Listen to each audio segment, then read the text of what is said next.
اعوذ باللہ من الشیطان الرجیم بسم اللہ الرحمن الرحیم وَيَسْتَفْتُونَكَ فِي النِّسَاءِ قُلِ اللَّهُ يُفْتِيكُمْ فِيهِنَّ وَمَا يُتْلَى عَلَيْكُمْ فِي الْكِتَابِ فِي يَتَامَى النِّسَاءِ اللَّاتِي لا تؤتونهن ما كتب لهن وترغبون أن تنكحوهن والمستضعفين من البلدان وأن تقوموا لليتامى بالقسط وما تفعلوا من خير فإن الله كان به عليما۔ ان آیات کا ترجمہ یہ ہے کہ اے پیغمبر، لوگ تم سے عورتوں کے بارے میں شریعت کا حکم پوچھتے ہیں۔ کہہ دو کہ اللہ تم کو ان کے بارے میں حکم بتاتا ہے، اور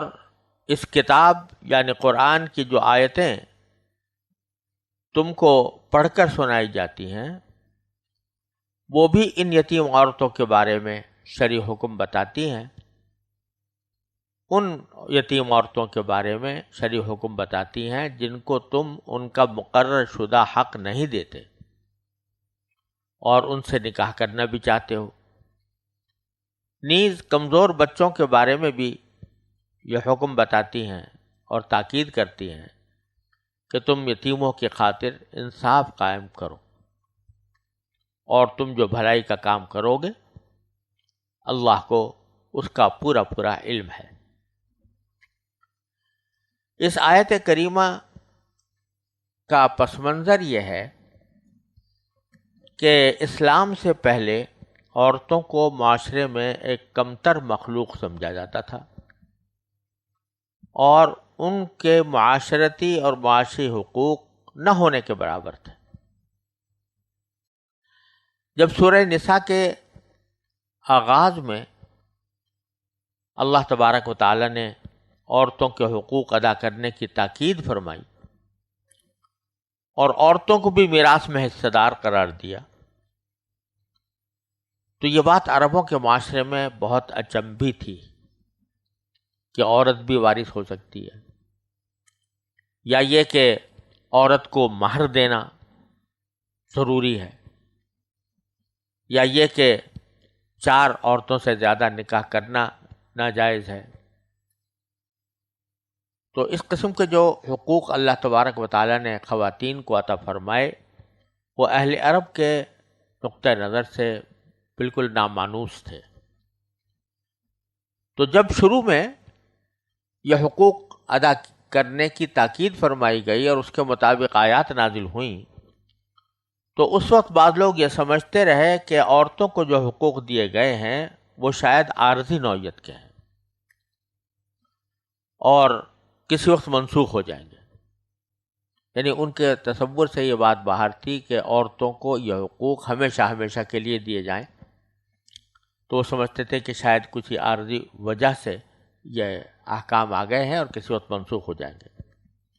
لیکن جب ان کی منسوخی کا حکم نہیں آیا تو ایسے حضرات نے سرکار دو عالم صلی اللہ علیہ وسلم سے پوچھا کہ عورتوں کے بارے میں کیا حکم ہے، اور قرآن کریم کی جو آیات پہلے نازل ہوئی ہیں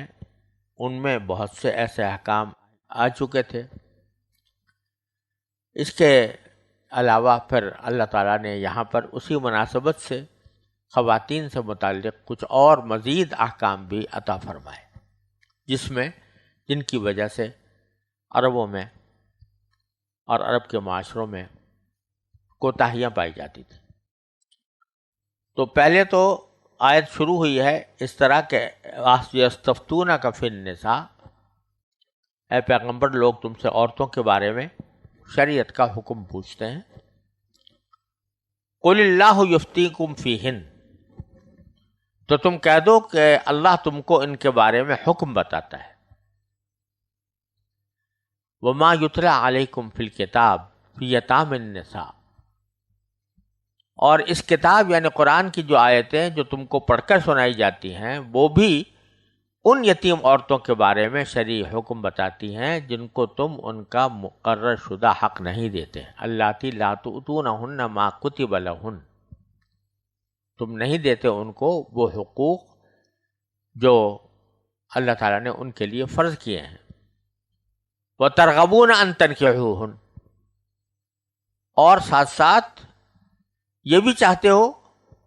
کہ ان کے ساتھ نکاح کر لو، نکاح کرنا بھی چاہتے ہو، اور اللہ نے جو ان کے حقوق رکھے ہیں وہ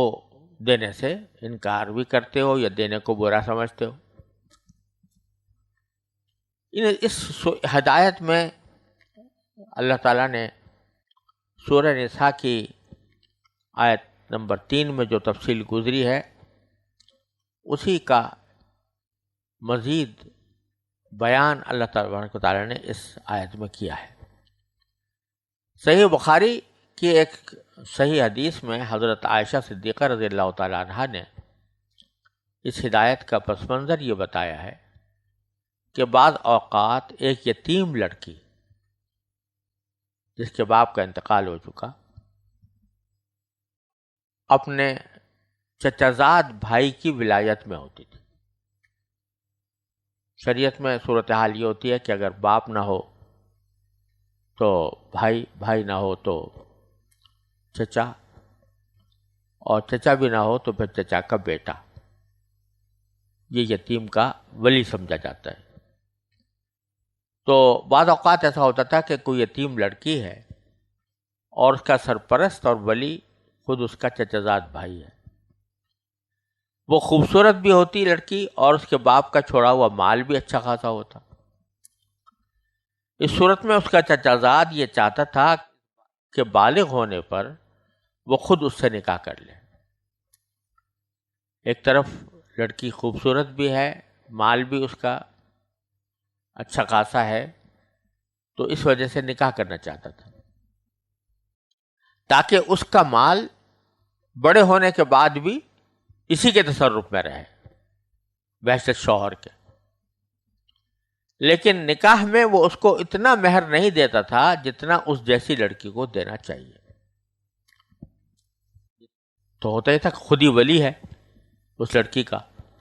تو مہر ایسا مقرر کر لیا جو معمولی سا مہر ہے، اور نکاح بھی کر لیا، نکاح بیوی بھی ہو گئی، اور اس کے ساتھ اس کا مال بھی اس کے زیر تصرف آ گیا بحیثیت شوہر ہونے کے، اور مہر کچھ خاص دینا نہ پڑا. یہ ناانصافی ہوا کرتی تھی جو حضرت عائشہ صدیقہ رضی اللہ تعالیٰ عنہ نے بیان فرمائی ہے. اسی کا دوسرا پہلو یہ بھی تھا کہ اگر لڑکی زیادہ خوبصورت نہ ہوتی تو اس کے مال کی لالچ میں، یعنی خوبصورت تو نہیں ہے لیکن مال اچھا خاصا وہ اس کے والد چھوڑ کر گئے ہیں اس کے لیے، تو مال کی لالچ میں اس سے نکاح تو کر لیتا تھا، لیکن چونکہ صرف مال کی لالچ میں نکاح کیا ہے، اس کے حسن سے کوئی تاثر نہیں ہے، تو خاص محبت بھی کبھی اظہار نہیں ہوتا، اور نہ مہر پورا دیا جاتا ہے، نہ اس کے ایک بیوی کے جیسے حقوق جیسے ہونے چاہیے وہ اس کو دیے جاتے ہیں. تو اللہ تبارک و تعالیٰ نے اس تمام صورتحال کے اوپر نکیر فرمائی، اور سورہ نساء کی آیت نمبر 3 میں بھی یہ فرمایا گیا تھا کہ اگر تم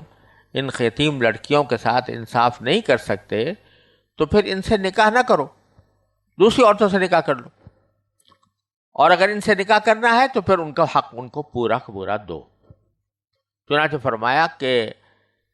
ما یتلی علیکم فی الکتاب فی کتاب النساء اللاتی لا تؤتونہن ما کتب لہن. اللہ تعالیٰ یہ ہدایت دے رہے ہیں ان یتیم لڑکیوں کے لیے کے حق میں کہ جن کو تم ان کا حق نہیں دے رہے اور اس کے باوجود ان سے نکاح کرنا چاہتے ہو.